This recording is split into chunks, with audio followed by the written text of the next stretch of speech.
இலங்கை கடற்படையால் கைது செய்யப்படும் தமிழக மீனவர்களையும் இந்தியர்களாக பாருங்கள். பிரதமர் மோடிக்கு முதல்வர் மு.க.ஸ்டாலின் வேண்டுகோள்.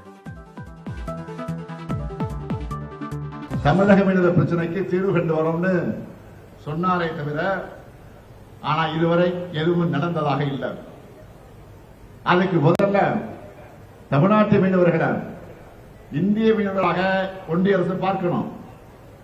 மாண்புமிகு பாரத பிரதமர் அவர்களே, இதுல நீங்க தான் நேரடியாக தலையிட்டு தீர்க்கணும்.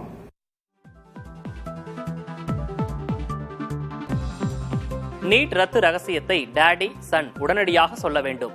விழுப்புரத்தில் நீட் தேர்வு அச்சத்தில் மாணவி தற்கொலை செய்த நிலையில் எடப்பாடி பழனிசாமி பதிவு.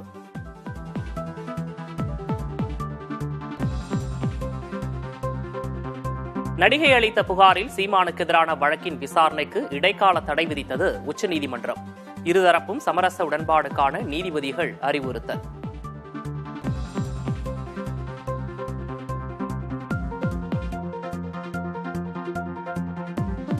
தம் மீதான விசாரணைக்கு உச்சநீதிமன்றம் இடைக்கால தடை விதித்ததை வரவேற்பதாக சீமான் கருத்து.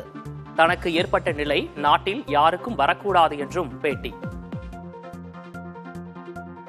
உச்சநீதிமன்றத்தை நாட்டின் உயர்ந்த நீதியை நாட வேண்டியது இருந்தது.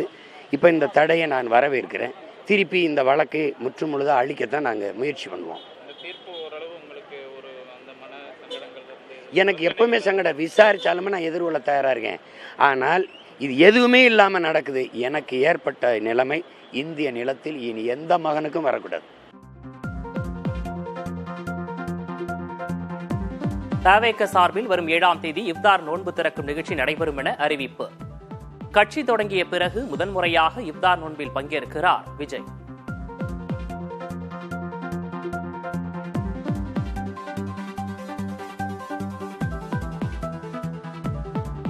நடிகர் சிவாஜி கணேசனின் வீட்டை ஜப்தி செய்ய சென்னை உயர்நீதிமன்றம் உத்தரவு. சிவாஜியின் பேரன் துஷ்யந்தி நிறுவனம் திரைப்படத்திற்காக வாங்கிய கடனை திருப்பி செலுத்தாதது தொடர்பான வழக்கில் ஆணை.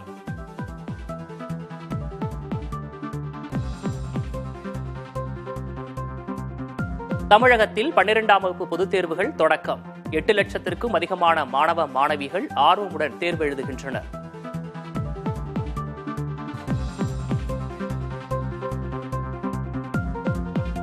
ராமஜெயம் கொலை வழக்கின் விசாரணை அதிகாரிகளை மாற்றி சென்னை உயர்நீதிமன்றம் உத்தரவு. சிறப்பு புலனாய்வு குழு அதிகாரி ஜெயக்குமார் திருவாரூர் எஸ்பியாக மாற்றப்பட்ட நிலையில் ஆணை.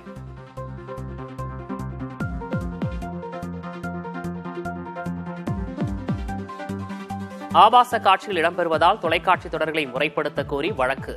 மத்திய தொலைத்தொடர்பு ஒழுங்குமுறை ஆணையம் பதிலளிக்க உயர்நீதிமன்றம் மதுரை கிளை உத்தரவு.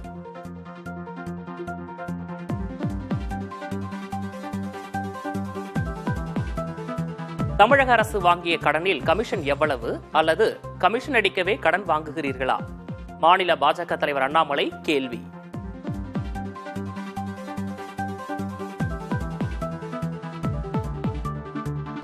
மத்திய அரசின் கடன் 181 லட்சம் கோடி ரூபாயாக அதிகரித்துள்ளது என்றால் நீங்கள் எல்லாம் கூடி அடித்த கமிஷன் எவ்வளவு?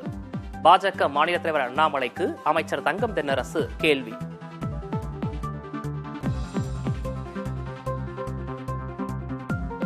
குஜராத்தின் கிர் பூங்காவிற்கு சென்றார் பிரதமர் மோடி.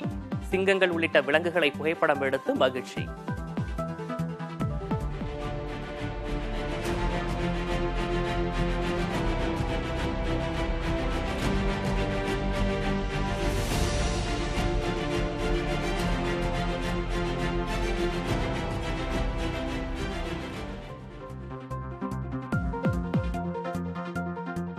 கனடாவை அமெரிக்காவின் மாகாணமாக மாற்றும் டிரம்பின் முயற்சிக்கு எதிராக குரல் கொடுக்க வேண்டும்.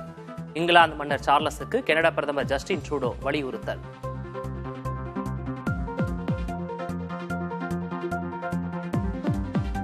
அனோரா என்கிற ஒரே படத்திற்கு 4 ஆஸ்கர் விருதுகளை வென்று சாதனை படைத்தார் ஷான் பேகர். சிறந்த இயக்குனர், படம், திரைக்கதை, படத்தொகுப்பு ஆகிய பிரிவுகளில் விருதுகளை வென்று அசத்தல். த புரூட்டலிஸ்ட் படத்தின் ஹீரோ ஏட்ரியன் பிராடிக்கு சிறந்த நடிகருக்கான ஆஸ்கர் விருது. அனோராவில் நடித்த மைக்கி மெடிசன் சிறந்த நடிகைக்கான விருதை வென்றார். கொல்கத்தா நைட் ரைடர்ஸ் கேப்டனாக ரஹானே நியமனம். ஸ்ரேயாஸ் ஐயரை பஞ்சாப் அணி வாங்கி கேப்டனாக்கிய நிலையில் நடவடிக்கை.